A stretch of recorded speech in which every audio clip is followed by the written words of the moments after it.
Yo, what's going on, man? This is Alan. This is Project Elevate, and today I want to talk about one of my favorite things in NBA 2K, and that is sniping. We're gonna have a little series called Snipe Theory, and this is episode one. And in this series, we're gonna go over different concepts about sniping and kind of like test them out, see what's more effective and whatnot. So today, I want to go over just the basic types of sniping, and actually before that, I want to go over what is a snipe. So a snipe is basically anything that you can buy and flip for a profit after the tax. That's important. NBA 2K charges a 10% tax on any card that you sell. They do that in order to control the inflation of the cards. Okay, it's there, it's what we deal with. It's a big factor in sniping. The higher price the card, the higher that 10% is. So you got to snipe below that floor in order to actually make a profit. So I'm going to dive into some of the different types of sniping, but first I'm going to go ahead and talk about some of the different types of sniping all in one, and then we'll dive into them. All right, so we have basically big game sniping. Big game sniping is the sexy sniping. It's sniping one of these cards, a Tracy McGrady, a Kawhi Leonard, a Shaq, so anybody that goes for over 120K, and you're basically setting your filter to buy now minimums, refreshing based on that, and trying to get it for a buy now price of 100K or less. Right. Next, you have what I like to call cliff sniping. Now, cliff sniping is when you set a price at the lowest price point for that card or card type, tier, etc., and you see everything that pops in underneath that price. So all the general filters like a silver filter, amethyst filter, diamond filter, pink diamond filter, etc., all those are forms of cliff sniping. You're setting your price up at a certain point, you're seeing everything that pops down below that cliff. Right. Next, you have scroll sniping. Scroll sniping, you're going to set a parameter. You're going to see certain cards that pop up. It could be by position and tier, etc., etc. There's a lot of different ways to set up the filters. Concept's still the same. You're scrolling through. You're trying to pick out cards that are below the market price for a regular card, but aren't way low below that cliff. This is a good filter for like late nights, off hours when there's not a lot of competition, or for really uncompetitive filters that people aren't really all flocking towards. And we're going to go into how to do all that stuff in a second, but want to run through them real quick. And lastly, I want to talk about bid sniping.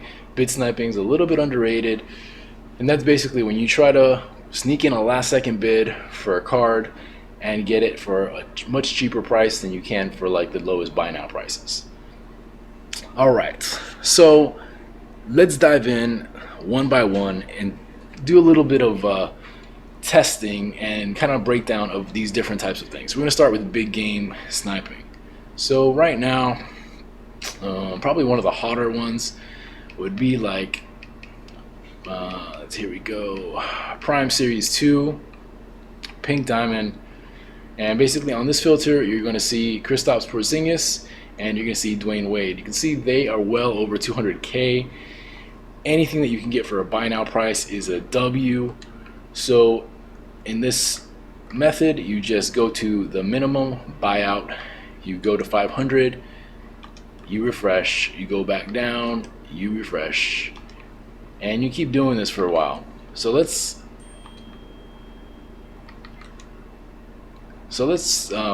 put a little time into this, and I'll speed through the video so you guys don't have to sit through it, but let's see if we can get anything to pop up on camera.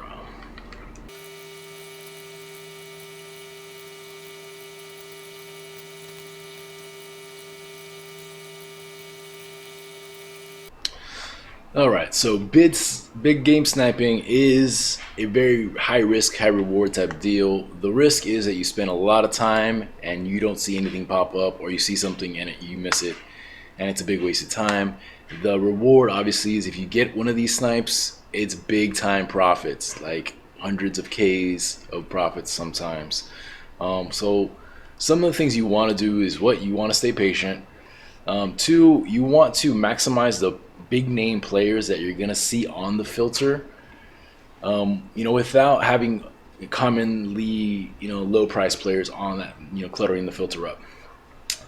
So You don't want to search by name. Sometimes you have to, but you want to search by, for example, this is Prime Series 2, so I see 2 players pop up here.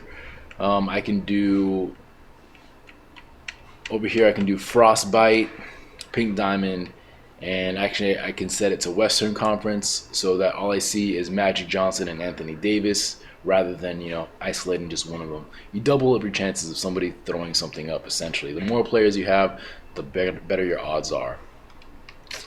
Alright, so let's jump into some cliff sniping. Let's do something that is, okay, so like the amethyst filter, for example. Amethyst filter, you want to go to the lowest price amethyst, usually somewhere around 3K. You should start seeing some pop up. This will fluctuate up and down. So okay, you have at 2.9 you have cards that are expiring, so you definitely don't want to be refreshing. You don't want to be scrolling through all these players, even though there's a few there that who knows. But you want to jump in so where you're not seeing one, or you're seeing like one. All right, so 265, 359 left on the clock. So this guy just got thrown up. I don't know what he goes for. At 700, there's nothing. At 275, there's James Silas. That's the one we saw. Here you start seeing a few. Alright, so I'd probably set my filter up. Here also the 10% tax is only like 200 MT. So almost anything is a profit. So I'd set it up at like 2.6 or maybe like 2.5. You set your maximum bid up higher than what the buyout price is, and then you just refresh a little bit, see what pops up. Usually anything that pops up will be some sort of profit. Could be small profit, it could be something big, man. Sometimes you'll see really expensive amethyst players pop up. People just get them in a reward pack or something. They're like, yeah, amethysts are cheap. They toss them up and you can make some nice profit on it. Obviously, the higher the tier, the more profit reward, and the more risk that you're not really seeing something, the less activity on the filter itself.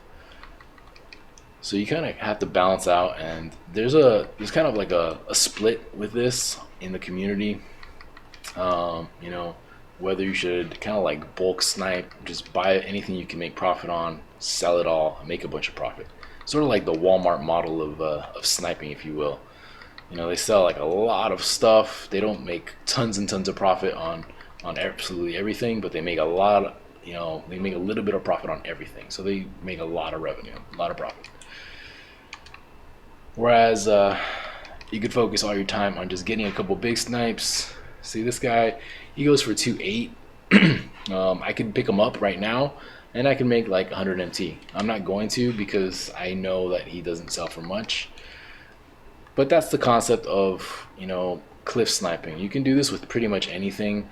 You can do this with I'll show you one that I kind of like right now. So let's go ahead and go to Diamond in the theme. Let's go to Prime VIP Series 2. And this is going to pop up Karl Malone. It's going to pop up Andrei Kirilenko. I think that's the only ones that it pops up, actually. Let's double check that. I always double check to see what you're going to be getting. Mostly Karl Malone's, because he's the hot guy. Andrei Kirilenko, he sells for a little bit more than Karl Malone. So those are the two that you're going to see. You can do this when theme packs come out. I was doing it with Antoine Walker, where I set my low price at where Antoine Walker was. Actually, I'll show you that one real quick. So Frostbite, Diamonds, and basically I was setting my max buyout to where Antoine Walker was popping up, which was like around 20K. I'm not sure where he's at now. He's still around there. So both of these guys just went on. Those might be snipes. I don't know what his actual floor is.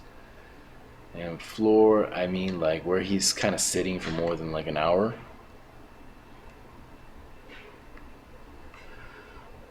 Alright, so 22 seems to be about like that floor for Antoine Walker. So that's really where the cliff is. is 22. All these are recently popped up. I could buy this one and I could flip it and make like 500 MT. That's not really worth my time really. But now I know where my floor is. So I'm going to go just under that to where only a few of them are popping up.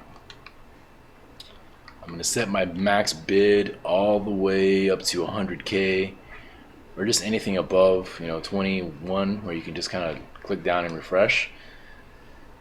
And you're refreshing this way so that you're not changing any of the parameters of the filter. You're just changing an arbitrary value that's not affecting the filter. So another cool benefit of doing something like this and just having one or two pop up is that you can kind of like see how quickly they're moving, which tells you really how quickly you can flip it, and if that price is really a good price.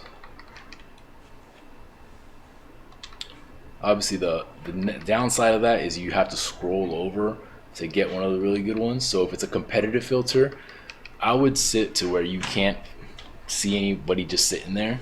If it's a much less competitive filter, or it's like an off time, it's really late at night, or like mid-morning when most people are at school or work or something, then you can have one or two pop up. Usually you'll have enough time to scroll over and still pick it up.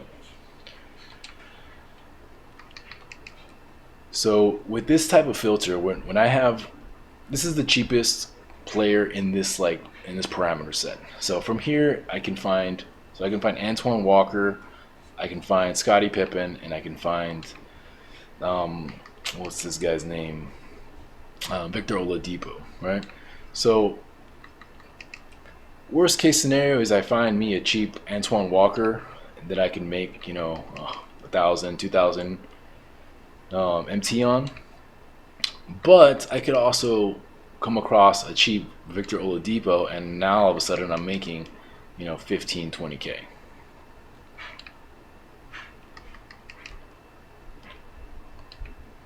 That's why I call it cliff sniping. You're kind of seeing everything that like pops up below that cliff, and this is where you can make it's kind of a nice little balance, because you can make small profits somewhat consistently, and you can still come up with something that's like really, really big. That's why the pink diamond filters, the diamond filters are so popular, is for that reason. You never know when somebody's gonna throw up, like a Tracy McGrady or something for like 2,000 MT, just because they like hate Tracy McGrady's guts for some reason. You never know, or they just don't know. They got a free pack somehow. This is their first time playing my team, so we're here to capitalize on all those little mistakes. Alright, so sniping does take time. There are filters that are more active than others, and usually that kind of correlates with how much profit you can make. The more profit you can make, the slower it's going to be, the more patient you need to be. So I'm going to jump into the next type, which is scroll sniping. Now with scroll sniping, there's a lot of ways to do it. There's some popular filters, so I can do something like minimum buyout. Actually, you can do it a different way too.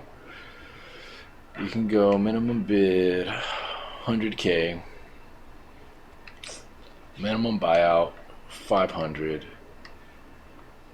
and pink diamond. Now basically this is going to show you everything that is popping up for 100K. Alright, here you have to know the value. In any type of scroll filter, you really have to understand the value of the cards you're seeing, so that you can capitalize on a snipe if you do see it. Generally, of course, you want to scroll over to the 4-hour mark, the 12-hour mark, or the 24-hour mark, and see what just popped up. Like this Shea is probably still a snipe. He's been going for like 120 to 150. I'm not sure of his price right now, with new cards that have popped up. So that could be a snipe right there. We can check it real quick. If it's something that, that's the only one that seems kind of like. So let's check his price. Let's see what he's kind of like going for. I just got to change my parameters all the way back down now. And let's see if he's ending. He's ending right at 100k, so it's not really a snipe. His price has dropped a little bit. Now there aren't a whole lot of buy now. See, that one's already gone. So that tells me this guy's probably ending at like, 110, something like that. Getting one or two bids. So that's kind of more of like a good deal, not really a snipe per se. There's a difference. You can get something a little bit under the value. Good deal. You can't flip it for profit though after tax though. So that's kind of where I differentiate good deal, snipe. To each their own though. That's just kind of like my little own internal rules that I go by. So that's one type of scroll filter. There's a lot of different ones you can use. So you can use that same concept to try to look for like the more expensive cards in a certain tier. In this case, pink diamond or diamond are the only ones that have cards that go over 100k. But again, you got to really know your prices. There's another way you can do this. You can kind of like set to like, let's say like pink diamond, and you go to like max buyout, like a little bit over where they're showing up. Let's say like 35k, and then just kind of scroll by position. Some positions are more common. So like shooting guard, you're gonna see a whole bunch of Dave Thompsons and Joe Dumars. So this is probably one you don't want to scroll through because you have to scroll through 1,000 cards to get to the 3-hour mark. Not really, but you get what I'm saying. And here you're looking for like somebody that may pop up in that range. Now if it's one of the hot cards that D Wade right now or something like that, Tracy McGrady, yeah, you're not gonna get him. By the time you scroll over, he's long gone. So this is gonna be better for like much less competitive, types of filters. Nothing pops up under center or power forward, small forward. There's Blackman, Ronaldo Blackman, and Peja that pop up. So if you know your prices, you never know when somebody's gonna throw up, a card that's way undervalued. But it's just a card nobody's really like isolation searching for. So you may be able to pick up some good deals. And that's what scroll sniping entails. Again, this is best for off hours or much less competitive filters. This is good for like shoes, diamond shoes and stuff like that. Kind of scroll through them. Every once in a while you'll see something pop up, and you usually have a minute or two to pick those up before somebody snatches them up. So it's not bad for that. Now bid sniping would be the next thing on our agenda, and for that, let's say like ruby. There's still some expensive rubies floating around somewhere, and basically you just want to like see who's expiring, or even like you can do something like this. You can set it to all, your minimum bid to like 800, and then just the maximum bid to 800, and see who's expiring, man. You might be able to pick up some cards on the cheap. You never know who's ending really cheap, and you just go through and you scroll. Now this is something that I don't do very often. I'm more of a I want to buy it now type of guy, but this is a very underrated aspect. You can definitely get some really good deals, and not have really competition because people don't like doing this. They don't like scrolling through stuff and checking out what's ending cheap.